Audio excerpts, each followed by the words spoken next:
Welcome to another edition of CCK Live. My name is Emma Peterson, and today I'm joined by my colleagues Caitlin Degnan and Rachel Foster, and we're going to be talking about VA presumptive exposure claims and how they work. So for VA disability claims, a presumption can work in two ways. First, it can prove exposure to harmful toxins or chemicals during service, or it can link a disability to service. And VA creates presumptions to make proving aspects of VA's disability claims easier for veterans. So basically, we're looking to see if you were in the right place at the right time. Caitlin, can you tell us a little bit about presumption of exposure? Sure. So a presumption of exposure means that if a veteran has qualifying service, meaning that they served in a specific area during a defined time frame, VA is going to presume that they were exposed to certain harmful chemicals or environmental hazards. And these presumptions of exposures help replace the requirement of first service connection that requires veterans to have an in-service event that caused their current disability. So in these instances, VA is going to count that exposure as the in-service event. The veteran doesn't need to establish that the exposure actually happened. VA is going to presume that it did so long as he or she served in that specific place at that specific time. So, for example, VA will assume that veterans are exposed to herbicides or Agent Orange, satisfying the in-service element required for service connection for any veteran that served in the Republic of Vietnam from January 9th, 1962 to May 7th of 1975. And this includes brown water and blue water Navy veterans. VA is also going to presume that any veteran that served in Thailand on any U.S. or Thai base from January 9th of 1962 to January 30th of 1976, without regard to the veteran's MOS or where on the base they were located. The same applies to veterans that served in Laos from December 1st of 1965 to September 30th of 1969. Veterans that served in Cambodia, specifically at Memo or Krek, Kampong Cham province from April 16, 1969 to April 30th of 1969.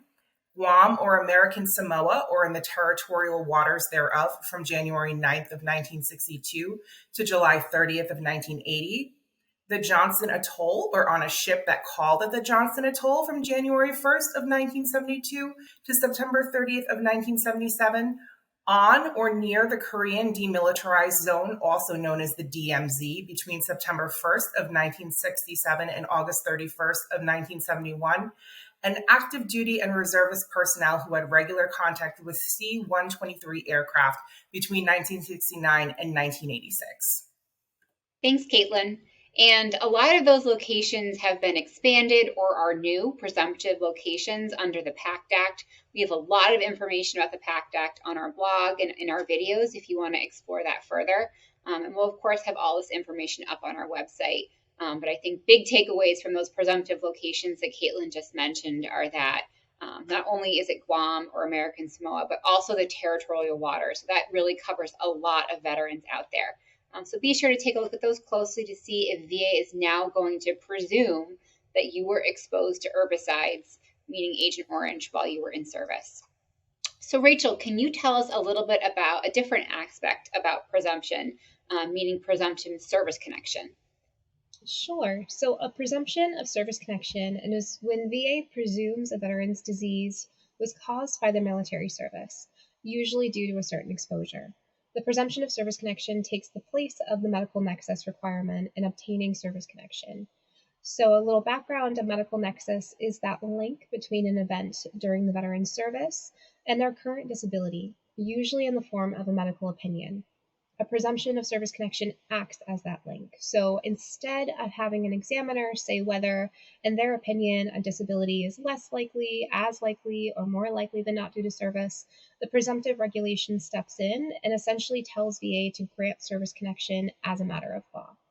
An example of that is VA's presumptive service connection for Gulf War illness under Title 38 of the Code of Federal Regulations, Section 3.317.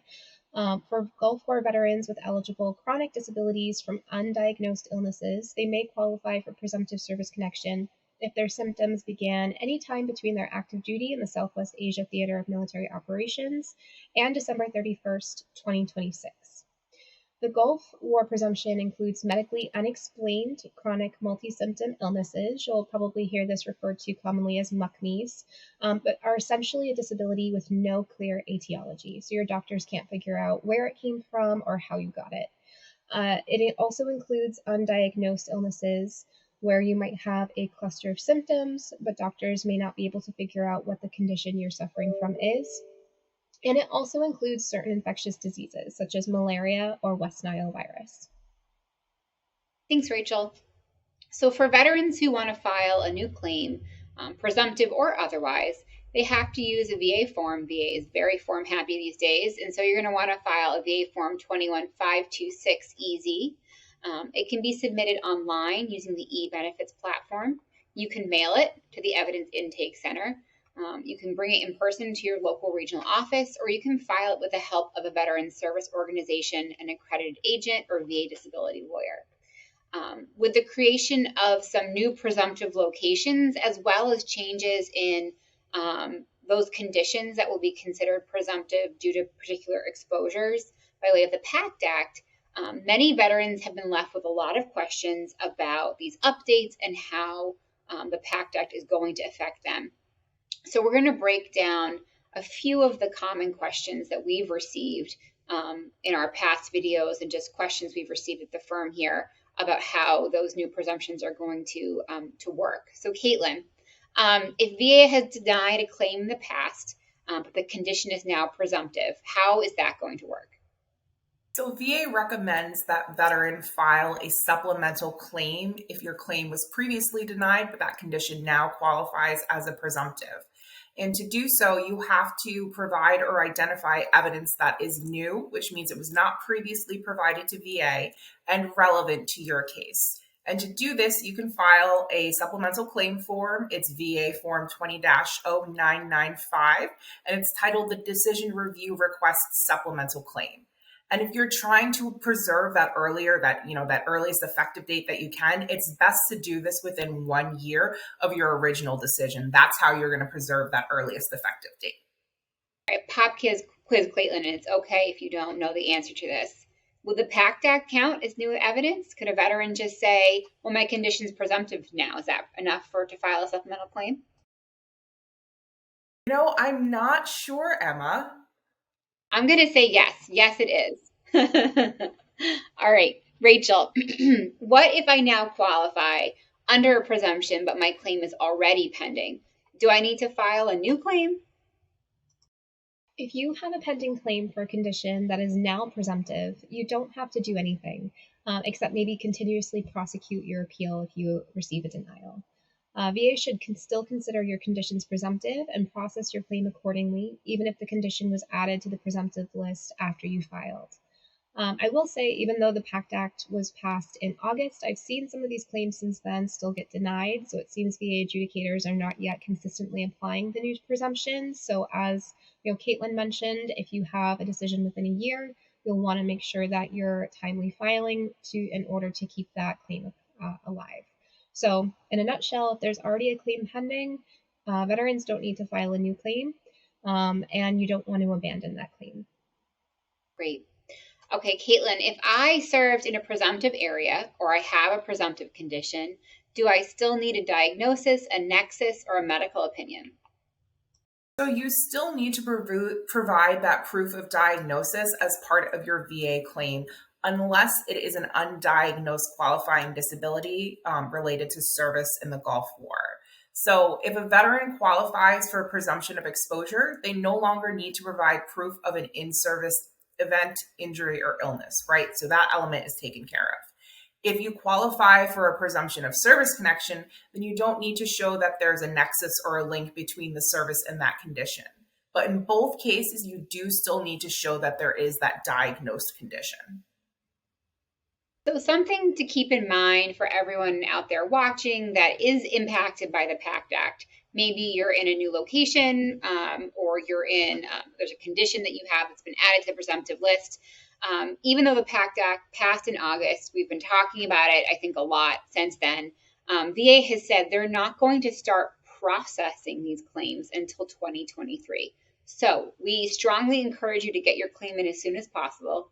You want to preserve that early effective date, the earliest effective date you can, so that you receive all the benefits you're entitled to. But just know that you might be having to hold tight until at least next year, early next year, if not well into the spring, before VA starts making a decision on your claim. So that's all we really have today for presumptive exposures. Do either of you have any final thoughts, Caitlin or Rachel? Just kind of running with the theme of today is just to continue to be persistent for your claim, as both you and Caitlin have said.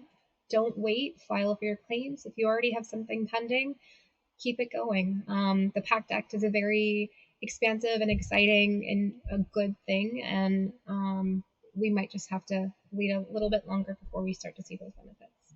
Thanks, Rachel. I couldn't have put it any better.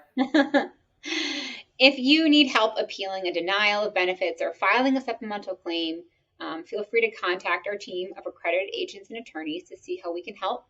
If you want to learn more about VA's various presumptions and how to qualify, be sure to check out our blog at cck-law.com.